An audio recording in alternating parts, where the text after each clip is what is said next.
Okay. Now we will look at the list of all the items which are posted to the debit of the trading account and to the credit of the trading account. ठीक है, trading account हमारे final account के sums का पहला account है. जब हम final account ये सॉल्व करते हैं तो वो सॉल्व करते समय हम सबसे पहले कौन सा अकाउंट बनाते हैं, तो ट्रेडिंग अकाउंट बनाते हैं. नाउ बच्चों, ट्रेडिंग अकाउंट में आपको ये याद रखना है कि सारे डायरेक्ट एक्सपेंसेस इसके अंदर पोस्ट होते हैं. ट्रेडिंग अकाउंट में सारे डायरेक्ट एक्सपेंसेस, मैन्युफैक्चरिंग एक्सपेंसेस की पोस्टिंग होती है on the debit side. Okay, always the trading account begin with the opening stock on the debit side. Credit की तरफ फर्स्ट आइटम हमेशा सेल्स ही होती है, ठीक है, और डेबिट की तरफ पहली आइटम कभी भी ओपनिंग स्टॉक ही होगी. ओपनिंग स्टॉक क्या है बच्चों, तो हम हमारा बिजनेस इस साल जब शुरू कर रहे हैं तो शुरुआत से हमारे पास क्या सामान था, कितना क्वांटिटी में था, कितने रुपए का था, that is our opening stock. उसके बाद परचेजेस, हमने कितना गुड्स उस एकेडमिक ईयर में परचेज किया वो हम लिखेंगे.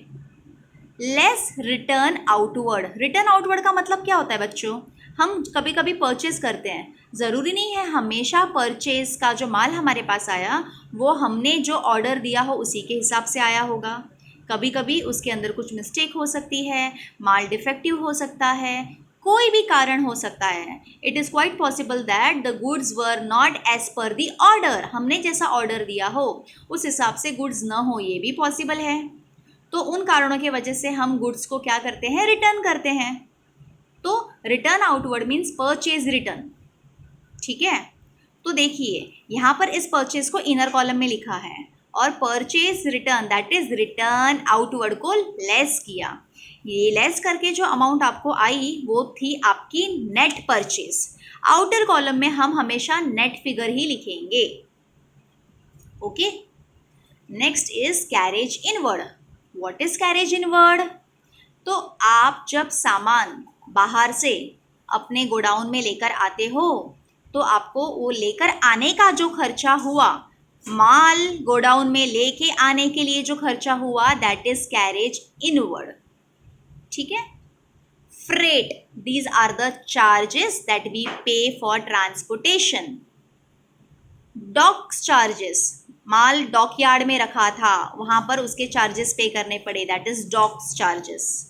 कस्टम ड्यूटी, हमने माल इंपोर्ट किया दूसरे देश से अपने देश में हम लेकर आए तो उसके लिए हम लोगों को कस्टम ड्यूटी पे करनी पड़ी.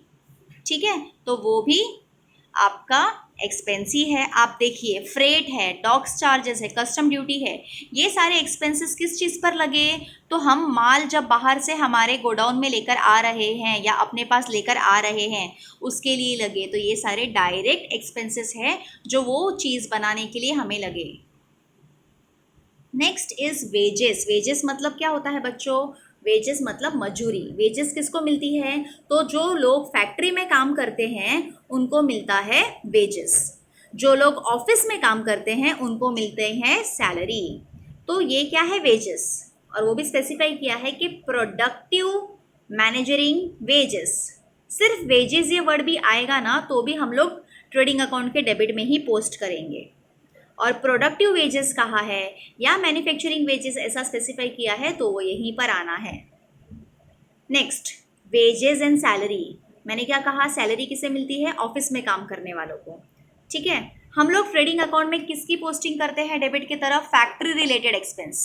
सैलरी तो फैक्ट्री में काम करने वालों को नहीं मिलती है, सैलरी किसे मिलती है, ऑफिस में काम करने वालों को.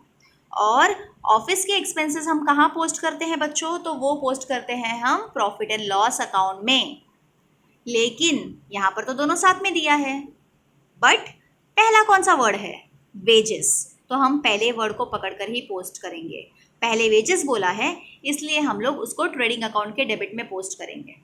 अगर सैलरी एंड वेजेस बोला होता, देखिए जैसे यहाँ पर आपको प्रॉफिट एंड लॉस के आपके प्रोफॉर्मा में दिया है सैलरी एंड वेजेस, पहले सैलरी बोला है और फिर वेजेस बोला है, तो हम उसकी पोस्टिंग कर रहे हैं प्रॉफिट एंड लॉस अकाउंट में. समझ गया. Next is carriage inward. What is carriage inward, तो आप जब सामान बाहर से अपने गोडाउन में लेकर आते हो तो आपको वो लेकर आने का जो खर्चा हुआ, माल डॉक यार्ड में रखा था वहाँ पर उसके चार्जेस पे करने पड़े, that is docks charges. Custom duty, हमने माल इंपोर्ट किया दूसरे देश से अपने देश में हम लेकर आए तो उसके लिए लगे, तो ये सारे डायरेक्ट एक्सपेंसेस है जो वो चीज़ बनाने के लिए हमें लगे. और प्रोडक्टिव वेजेस कहा है या मैन्युफैक्चरिंग वेजेस, सिर्फ वेजेस ये वर्ड भी आएगा ना तो भी हम लोग ट्रेडिंग अकाउंट के डेबिट में ही पोस्ट करेंगे. नेक्स्ट, इम्पोर्ट ड्यूटी, तो गुड्स इंपोर्ट करने का खर्चा, हम लोगों को गवर्नमेंट को जो ड्यूटी पे करनी पड़ती है। फिर coal, coke, gas, motive power, oil, water, grease, ये सारे के सारे एक्सपेंसेस फैक्ट्री रिलेटेड एक्सपेंसेस हैं, तो इसलिए ये ट्रेडिंग अकाउंट के डेबिट में जाएंगे। रॉयल्टी ऑन परचेस या फिर production, royalty on production, what is royalty? तो रॉयल्टी किसे मिलती है? वो पर्सन जिसने कोई चीज़ का प्रोडक्शन किया हो, ठीक है, तो वो हमारा एक्सपेंस क्यों है? क्योंकि हमने वो चीज़ प्रोड्यूस नहीं की है अगर, और हम किसी और की प्रोड्यूस की हुई चीज़ को खरीद रहे हैं, तो जिस पर्सन ने उसे प्रोड्यूस किया उसको तो हमें कुछ पे करना पड़ेगा कि नहीं पे करना पड़ेगा? करना पड़ेगा, तो वो हमारा एक्सपेंस हो जाता है। इसलिए रॉयल्टी ऑन परचेस यहाँ पर हम ट्रेडिंग अकाउंट के डेबिट में लिखेंगे। Okay, then primary packaging charges, packaging charges, goods को पैक करना, तो पैकिंग करना ये सारा भी खर्च काम कहाँ पर होता है? तो ये फैक्ट्री में होता है, तो ये भी फैक्ट्री एक्सपेंस है, इसलिए ट्रेडिंग अकाउंट के डेबिट में। फैक्ट्री लाइटिंग, स्पेसिफाई किया है नाम, फैक्ट्री में लाइटिंग का खर्चा, फैक्ट्री में हीटिंग का खर्चा, तो फैक्ट्री एक्सपेंस है, तो ट्रेडिंग अकाउंट के डेबिट में जाएगा। फैक्ट्री रेंट एंड रेट्स, देखो स्पेसिफाई किया है कि फैक्ट्री का रेंट है, सिर्फ रेंट बोला होता ना बच्चों, तो फिर हम लोग उसको ट्रेडिंग अकाउंट में डालते हैं। देखिए रेंट एंड रेट बोला है सिर्फ, तो प्रॉफिट एंड लॉस अकाउंट के डेबिट में डाला, लेकिन अगर स्पेसिफाई किया कि फैक्ट्री रेंट है तो हम लोग उसे ट्रेडिंग अकाउंट के डेबिट में पोस्ट करेंगे। वर्क्स मैनेजर सैलरी, मैंने क्या कहा था? सिर्फ सैलरी आ रहा है तो हम लोग प्रॉफिट एंड लॉस अकाउंट के डेबिट में पोस्ट कर रहे थे, सिर्फ मैनेजर सैलरी भी बोलते ना तो भी हम लोग उसको यहाँ पर ही पोस्ट करते प्रॉफिट एंड लॉस के डेबिट में, लेकिन यहाँ पर स्पेसिफाई किया है works manager salary. Works manager salary मतलब जो वर्कर लोगों को मैनेज कर रहा है, तो वर्कर लोग कहाँ काम करते हैं? फैक्ट्री में काम करते हैं, इसलिए जो वर्क्स मैनेजर सैलरी अगर स्पेसिफाई किया है तो हम उसे ट्रेडिंग अकाउंट के डेबिट में पोस्ट करेंगे। ओके, तो these all are the things that is posted to the debit side of your trading account. Now we move towards the credit side of trading account. Now trading account के credit के तरफ क्या क्या चीज़ें जाती हैं? तो सबसे पहले मैंने जैसे आपसे कहा कि sales, first item is sales. Sales को देखिए इनर कॉलम में लिखा है और उसमें से लेस रिटर्न इनवर्ड किया है। तो बच्चों हमने परचेज को देखा था लेस रिटर्न आउटवर्ड, वैसे ही सेल्स में भी लेस रिटर्न है। क्यों है? क्योंकि जिस तरीके से हम किसी से खरीदा हुआ उनका सामान अगर रिटर्न कर सकते हैं, तो हमारा बेचा हुआ माल भी तो हमें कोई रिटर्न कर सकता है ना, राइट? क्यों करेगा हमारा बेचा हुआ माल रिटर्न? हो सकता है कि हमसे माल उसको सही तरीके से ना मिला हो, उसमें कुछ डैमेज हुआ हो, या हमने एक्स्ट्रा दे दिया हो, कई कारण हो सकते हैं, उसे वो पसंद नहीं आया हो। तो जब हमने बेचा हुआ माल हमें कोई रिटर्न करता है तो हम उसको लेस करेंगे, ठीक है? रिटर्न इनवर्ड, इनवर्ड मतलब रिटर्न आया, माल अंदर आया, इनवर्ड मतलब अंदर आया, और आउटवर्ड जब दिया था मतलब वापस बाहर गया। परचेज किया था तो सामान अंदर आया था, और परचेज किया हुआ माल आप जब वापस दे रहे हो तो आपके पास से रिटर्न जा रहा है, तो जब रिटर्न जा रहा है तो आपने उसको लेस किया ना, और उसको बोला return outward. Why? Because it is going out. और परचेस में आपने बेचा हुआ माल वापस आया आपके पास, इनवर्ड, इसके लिए यहाँ पर इसका वर्ड है इनवर्ड। रिटर्न इनवर्ड के जगह पर दूसरा वर्ड कभी कभी दिया होता है जिसे हम बोलते हैं सेल्स रिटर्न, तो वो तो समझ में आ जाएगा क्योंकि सेल्स रिटर्न है, पर रिटर्न इनवर्ड और रिटर्न आउटवर्ड का मतलब आपको याद रखना है। रिटर्न इनवर्ड मतलब आपके पास माल रिटर्न आया, अंदर आया। अंदर कौन सा माल आएगा वापस? बेचा हुआ कि खरीदा हुआ? बेचा हुआ। खरीदा हुआ तो जाएगा ना रिटर्न। ओके, अब ट्रेडिंग अकाउंट के क्रेडिट में आपको क्या याद रखना है? ट्रेडिंग अकाउंट के क्रेडिट में वही सारी आइटम्स की पोस्टिंग होगी जो आपके क्लोजिंग स्टॉक को अफेक्ट करती है। Remember, very important hint this is, वो सारी एक्टिविटीज जिससे आपके गोडाउन में रखा हुआ माल कम हुआ, उन सारी एक्टिविटीज़ को आप ट्रेडिंग अकाउंट के क्रेडिट में पोस्ट करोगे। ओके, अब हम देखते हैं किन किन चीज़ों की वजह से गोडाउन में रखा हुआ माल कम होगा। तो goods lost by fire, godown में आग लग गई तो कुछ माल जल गया, तो जल गया तो गोडाउन का सामान बढ़ा के कम हुआ, ठीक है, तो हम उसको क्रेडिट में लिख रहे हैं। गुड्स लॉस्ट बाय थेफ्ट, चोरी हो गया, तो चोरी होने से भी माल कम होगा कि ज़्यादा होगा? कम होगा, इसीलिए हमने उसे क्रेडिट में लिखा।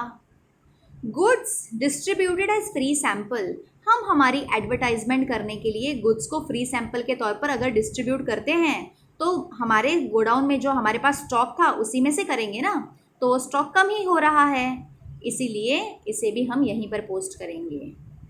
Bye goods lost in accident, हम डिलीवरी दे रहे थे सामान की लेकिन बीच में ही एक्सीडेंट हो गया, तो एक्सीडेंट की वजह से गुड्स खराब हो गए, तो उससे भी हमारा स्टॉक कम होने वाला है।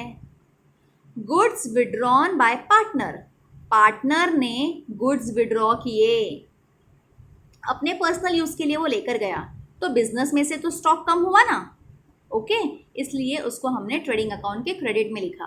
तो व्हाट इज़ द हिंट कि वो सारी एक्टिविटीज़ जिसकी वजह से हमारे गोडाउन में रखा हुआ माल या हमारा स्टॉक कम होता है उसकी पोस्टिंग हम ट्रेडिंग अकाउंट के क्रेडिट में करेंगे। ओके, और अब से हम ट्रेडिंग अकाउंट के क्रेडिट को टीसी बोलेंगे। I will use the word TC, okay, and for trading account debit I will say TD. तो आपको ये एब्रीवेशन याद रखने हैं ताकि आप जब क्वेश्चन भी पढ़ते हो, ट्रायल बैलेंस जो आपको दिया होता है उसमें से आप जब क्लासीफाई करते हो कि आपको कौन सी आइटम को किस अकाउंट में पोस्ट करना है, तब आप वहाँ पर शॉर्ट फॉर्म बाजू में लिख सकते हो कि इसको मुझे टीडी में डालना है या इसे मुझे टीसी में डालना है। ओके, अब उसके बाद ये मेरा अकाउंट मुझे क्लोज करना है। अगर आपकी क्रेडिट की टोटल ज़्यादा है, क्रेडिट की टोटल ज़्यादा अगर है, क्रेडिट में आप क्या क्या लिखते हो, तो आप सेल्स लिखते हो और किन किन कारणों की वजह से माल कम हुआ, और अब आखिर में कितना बचा है, क्लोजिंग स्टॉक मीन्स आखिर में कितना बचा है। अगर उसकी टोटल ज़्यादा है और उसमें से ये सारा एक्सपेंसेस जो हमने कम किया, तो मेरा क्लोजिंग बैलेंस यहाँ पर आएगा। तो जब मेरा क्लोजिंग बैलेंस ट्रेडिंग अकाउंट के डेबिट में आता है, जब मेरा क्लोजिंग बैलेंस ट्रेडिंग अकाउंट के डेबिट में आता है तो मुझे क्या मिलता है, ग्रॉस प्रॉफिट। ओके, और अगर मेरा क्लोजिंग बैलेंस ट्रेडिंग अकाउंट के क्रेडिट में आता है, वो कब आएगा, जब डेबिट की टोटल ज़्यादा होगी, तो मुझे वही टोटल को यहाँ पर लिखना पड़ेगा, उसमें से मैं इन सारे आइटम्स को माइनस करूँगी तो मुझे लॉस आएगा। ओके, तो when I am having a credit balance I will get profit, if I am having a debit balance then I will get a loss. Okay, so at the end of the trading account what I get is either gross profit or gross loss. Understood?